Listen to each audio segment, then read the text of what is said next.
তো সুপ্রিয় শিক্ষার্থীবৃন্দ, তৃতীয় দিনের মতো আমি তোমাদের সামনে উপস্থিত হয়েছি তথ্য ও যোগাযোগ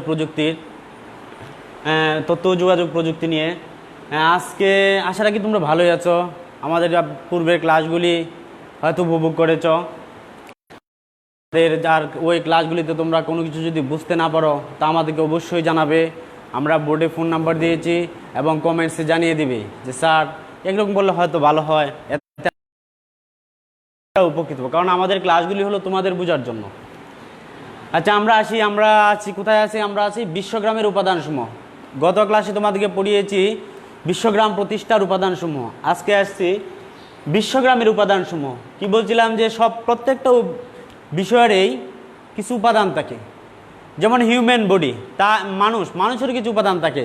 কি উপাদান? নৈতিক উপাদান, অর্থাৎ মানুষের চারিত্রিক উপাদান, অনেক কিছুই থাকে। সুতরাং তেমনি বিশ্বগ্রামের কিছু উপাদান রয়েছে।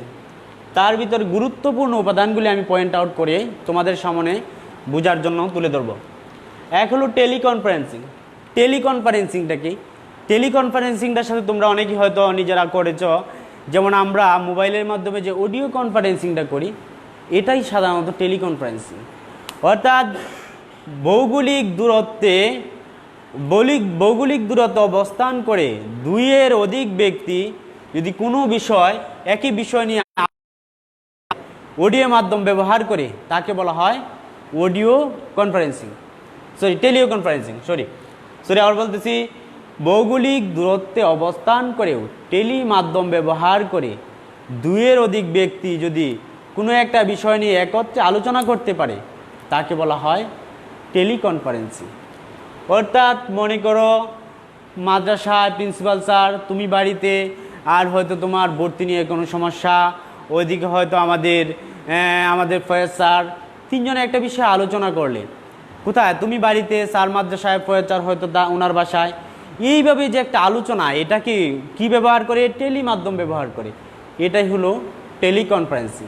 টেলিকনফারেন্সিংয়ের ধারণা সর্বপ্রথম আমাদেরকে দেন মরিস টার্ফ। কে দেন? এটা তোমাদের এমসিকিউ আসতে পারে।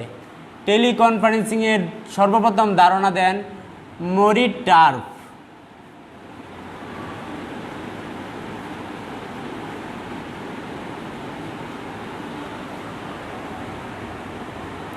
মরিস টার্ফ সর্বপ্রথম টেলিকনফারেন্সিংয়ের ধারণা দেন। তা আশা রাখি তোমরা বিষয়টা বুঝতে পারছো। যদি তোমরা টেলিকনফারেন্সিং বুঝে না, এটার সাথে পরিচিত না হয়ে থাকো, তোমরা মোবাইল ইচ্ছা করলে ট্রাই করলে বিষয়টা বুঝতে পারবে। আর এরপরে আসি আমরা ভিডিও কনফারেন্সিং। ভিডিও কনফারেন্সিং হলো ভৌগোলিক দূরত্ব অবস্থান করে দুইয়ের অধিক ব্যক্তি যদি কথা বলা এবং তার সাথে ছবি দেখে কোনো বিষয় আলোচনা করে সেটাকে বলা হয় ভিডিও কনফারেন্সিং। ভিডিও কনফারেন্সিং মাশাআল্লাহ করোনার প্রভাবে ভিডিও কনফারেন্সিং বিষয়টার সাথে আমরা অনেকেই এখন পরিচিত। কারণ মিনিস্ট্রিতে যদি কোনো মিটিং হয়, শেখ হাসিনা ধরো প্রধানমন্ত্রী এক জায়গায় অবস্থান করে, মন্ত্রীরা এক জায়গায় অবস্থান করে, সেটা ভিডিও কনফারেন্সিংয়ের মাধ্যমে করা হয়। তেমনি আমাদের যে শেখ রাসেল ডিজিটাল ল্যাব মাদ্রাসার, ওটা উদ্বোধন করা হয়েছে ভিডিও কনফারেন্সিংয়ের মাধ্যমে। তাহলে ভিডিও কনফারেন্সিংটা কি? আমি আবার বলি, টেলি মাধ্যম ব্যবহার করে দুইয়ের অধিক ব্যক্তি ভৌগোলিক ভৌগোলিক দূরত্ব অবস্থান করে দুইয়ের অধিক ব্যক্তি টেলিমাধ্যম ব্যবহার করে কথা বলার পাশাপাশি ছবি দেখেও যদি কোনো বিষয়ে আলোচনা করে সেটাকে বলা হয় ভিডিও কনফারেন্সিং। এই ভিডিও কনফারেন্সিং যদি আমরা করতে চাই তাহলে আমাদের কিছু সফটওয়্যার প্রয়োজন পড়ে। যেমন ভিডিও কনফারেন্সিং তোমরা অনেকেই পরিচিত, মোবাইলে যেমন কি আছে, ইমো,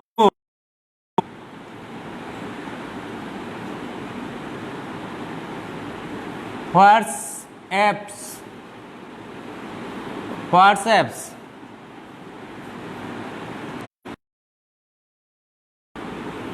স্কাইপি, আর কি আছে ভাইবার।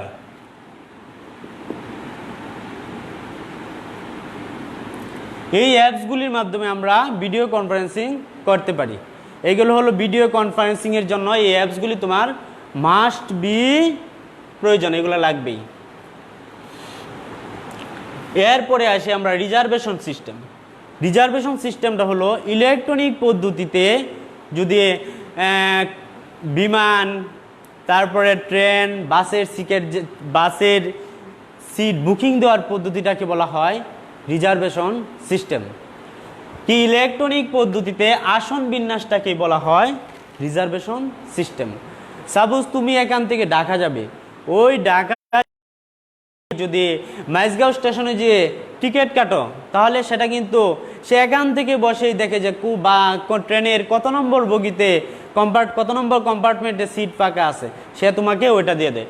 এটাও কিন্তু এই রিজার্ভেশন সিস্টেমটা এটাও সে ইলেকট্রনিক পদ্ধতিতে করে। তাহলে ইলেকট্রনিক পদ্ধতিতে আসন ব্যবস্থাটাকে বলা হয় কি রিজার্ভেশন সিস্টেম। পরীক্ষায় তোমাদের সংজ্ঞা আসতে পারে। তাই ইলেকট্রনিক পদ্ধতিতে আসন বিন্যাসটাকে বলা হয় রিজার্ভেশন সিস্টেম। এরপরে আসি আমরা electronic fund transfer. Electronic fund transfer হলো ইলেকট্রনিক পদ্ধতিতে ইলেকট্রনিক পদ্ধতিতে যে এক জায়গা থেকে অন্য জায়গায় অর্থ স্থানান্তরকে বলা হয় ইলেকট্রনিক ফান্ড ট্রান্সফার। এটার এক্সাম্পল হলো, আচ্ছা আমি সংজ্ঞাটা আবার বলে নেই, ইলেকট্রনিক পদ্ধতিতে এক জায়গা থেকে অন্য জায়গায় অর্থ স্থানান্তরের পদ্ধতিকে বলা হয় ইলেকট্রনিক ট্রান্সফার। এক্সাম্পল হলো তোমাদের যাদের এটিএম কার্ড আছে, এটিএম কার্ড নিয়ে তোমরা যদি রাত্রে 12টার সময়ও কি এটিএম বুথে যাও, তাহলে কি তোমরা টাকা পাচ্ছ। অর্থাৎ দিন রাত 24 ঘন্টা ইলেকট্রনিক পদ্ধতিতে আমরা কি করতে পারি, ব্যাংক থেকে টাকা তুলতে পারি। এই যে পদ্ধতি এটাকে বলা হয় electronic fund transfer, electronic fund transfer. এরপরে আসি মোবাইল ফোন। মোবাইল ফোনের সাথে তোমরা সবাই পরিচিত, ভাবতেছো বিষয়টা খুবই সহজ, কিছুর আলোচনা আছে। মোবাইল ফোন কি? মোবাইল ফোন আসলে বলা হয় কি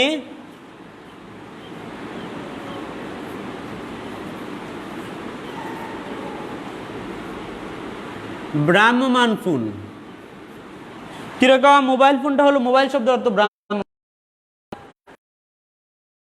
কাউকে কথা বলতেছো, তুমি হাঁটতেছো, হাঁটতে হাঁটতে হয়তো এক থানা থেকে অন্য থানায় চলে গেছো, বা মানে এক ডিস্ট্রিক্ট থেকে অন্য ডিস্ট্রিক্টে চলে গেল বাসে কিংবা ট্রেনে চড়ে, কিন্তু তোমার সংযোগটি কি বিচ্ছিন্ন হয় না, এই জন্য এটাকে বলা হয় মোবাইল ফোন। অর্থাৎ যদি আমরা সংজ্ঞাকারে বলতে যাই, একটি স্থির ডিভাইস এবং একটি চলমান ডিভাইসের মধ্যে যে যোগাযোগ স্থাপন করে যে ফোন, তাকেই বলা হয় মোবাইল ফোন। সাপোজ মনে করো কি রকম যে ল্যান্ডফোন কি বাসায় থাকে, সেটা আমরা কি স্থানান্তর করতে পারি না, কারণ সেটা কেবলের মাধ্যমে যুক্ত। আর মোবাইল ফোনটা কি কেবল নেই। আসলে মোবাইল ফোনের পিছনে একটি সুন্দর ঘটনা আছে, সেটা হলো মটোরোলা কোম্পানির মার্টিন কুপার, উনি ওনার স্ত্রীকে অত্যন্ত খুব ভালোবাসতেন। এখন উনি যখন মটোরোলা কোম্পানিতে চাকরি করে সে অফিসটা হয়, এই সময়টুকু ওনার কাছে মনে হয় যে ওনার স্ত্রীকে উনি পাচ্ছে না, কথা বলতে পারতেছে, ওনার কাছে বেদনাদায়ক হতো। চিন্তা করতে থাকলেন যে কি করা যায়, স্ত্রীর সাথে কিভাবে কথা বলা যায়। তারই ধারাবাহিকতায় উনি তিলে তিলে গিয়ে একটি ফোন তৈরি করলেন। সেটা হলো প্রথম হলো মটোরোলা কোম্পানির তৈরি, প্রথম তিনি দুটো ডিভাইস তৈরি করলেন, একটি ওনার কাছে থাকতো আর একটা ওনার স্ত্রীর কাছে থাকতো। এটা পরীক্ষামূলক, উনি দেখলেন হ্যাঁ আমরা তো কথা বলতে পারতেছি। তারপর সেটা 1973 সনে সেটা হলো কি ডায়না টিএসসি 8000X নামে প্রায় মনে হয় 1 কেজির উপরে একটা ফোন প্রথম তৈরি করেন।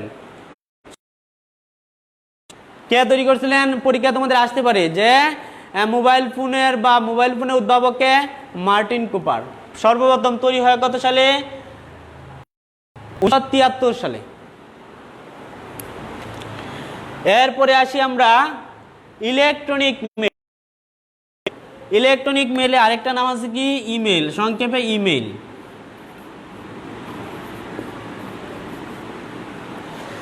ইমেলটা কি? যে কম্পিউটার বা স্মার্টফোনের মাধ্যমে এক ডিভাইস থেকে অন্য ডিভাইসে যে তথ্য স্থানান্তর করার যে পদ্ধতি, এটাকে বলা হয় কোনো মানে চিঠি বা কোনো কিছু আদান প্রদানের যে পদ্ধতি তাকে বলা হয় ইমেল, অর্থাৎ ইলেকট্রনিক মেইল সিস্টেম। অর্থাৎ তোমার একটি ছোট্ট চিঠি পাঠানো দরকার যুক্তরাষ্ট্রে, সেটা যদি তুমি পোস্ট অফিস বলো, কুরিয়ার করো, সে অনেক সময়ের ব্যাপার। কিন্তু যদি সেটাকে আমরা স্ক্যান করে বা কম্পিউটারে লিখে ইলেকট্রনিক পদ্ধতিতে পাঠাই, তাহলে সেটা ওই চিঠিটায়, যে চিঠিটা তুমি পোস্ট অফিসের মাধ্যমে যদি আমরা স্মার্টফোনে লিখে ইলেকট্রনিক পদ্ধতিতে আদান প্রদান করি, সেটার নাম হলো ইমেল। ইমেল বা ইলেকট্রনিক মেইল। এখন এই ইলেকট্রনিক মেইল করার জন্য আমাদের কিছু বিষয়ের প্রয়োজন পড়ে।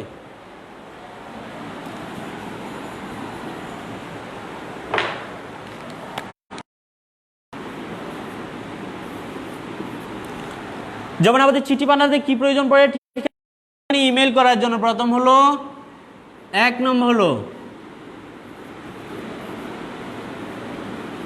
সেন্ডার, আচ্ছা বাংলায় লিখি,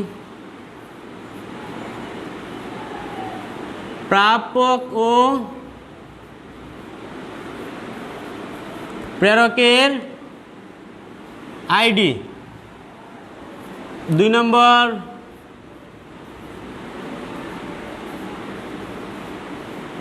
প্রয়োজনীয় সফটওয়্যার।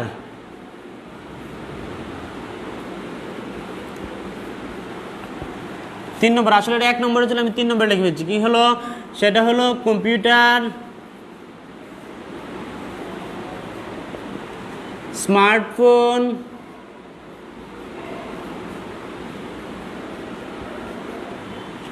এবং ল্যাপটপ।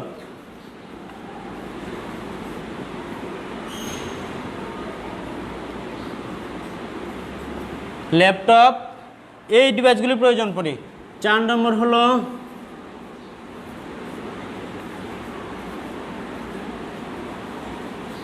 Internet connectivity.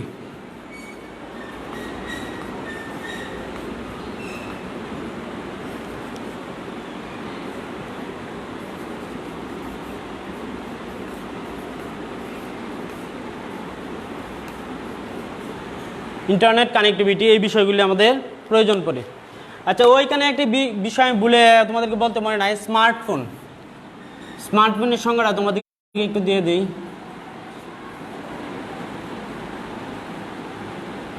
স্মার্টফোন কাকে বলে? তোমরা অনেকেই হয়তো এই প্রশ্ন থাকতে পারে যে স্যার স্মার্টফোন কাকে বলে। স্মার্টফোন হলো যে মোবাইল, যে ফোনের মাধ্যমে ইমেল করা যায়, ইন্টারনেটে কিছু কাজ করা যায় এবং কম্পিউটারে ছোটখাটো কাজ করা যায়। স্মার্টফোন যে ফোনের মাধ্যমে কি করা যায়, ইমেল করা যায় এবং কম্পিউটারের কিছু ছোটখাটো কাজ করা যায়, তাকে বলা হয় স্মার্টফোন।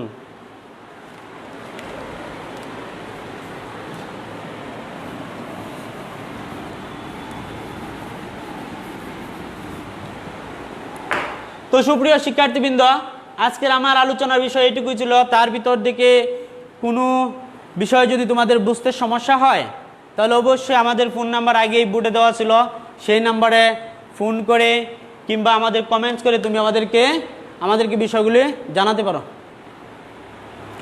সো থ্যাংক ইউ, আজ এ পর্যন্তই। আগামী ক্লাসে আবার দেখা হবে।